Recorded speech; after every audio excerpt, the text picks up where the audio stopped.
Subuh Salam dengan resmi. Dinas Pangan dan Istanbulkan Pertanian Perkebunan dan Perikanan adakan lomba masak tetap menjaga prokes dalam upaya terciptanya menu beragam untuk mencerdaskan anak bangsa.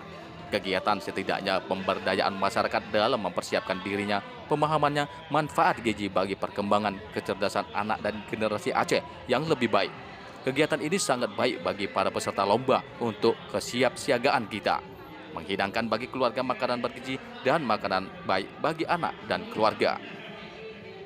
Hadir pada kesempatan pembukaan lomba tersebut Wali Kota Subul Salam, Kadis Pertanian Perkebunan, Kadis Tanaman Pangan, Ikatan Adiaksi Kartini Kota Subul Salam, Persid, dan ibu-ibu Bayangkari Polres Subul Salam.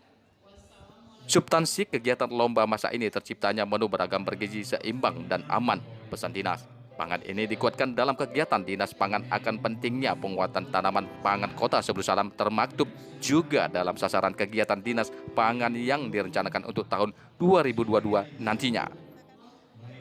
Wali Kota Subul Salam Afan Alfian Bintang dalam kesempatan tersebut memberi motivasinya kegiatan di dua dinas ini sangatlah bagus dalam upaya penguatan pangan, tercipta pangan yang seimbang, tingkatkan ekonomi kreatif dan kearifan lokal sehingga dengan kemampuan para ibu-ibu mengetahui memahamkan pangan makanan bergizi hingga kelak generasi-generasi yang lebih baik dan berkecukupan gizinya.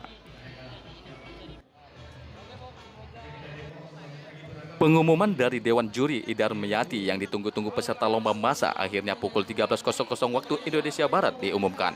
Juara 1 dengan nilai 97 paling baik hidangan keluarga. Hidangan balita seluruhnya adalah olahan bayangkari. Juara 2 Peng Aceh dan juara 3 Persid. Kegiatan ini hanya bahagian dari kegiatan dalam motivasi diri peserta kaum para ibu-ibu untuk lebih memahami bagi generasi ke depannya.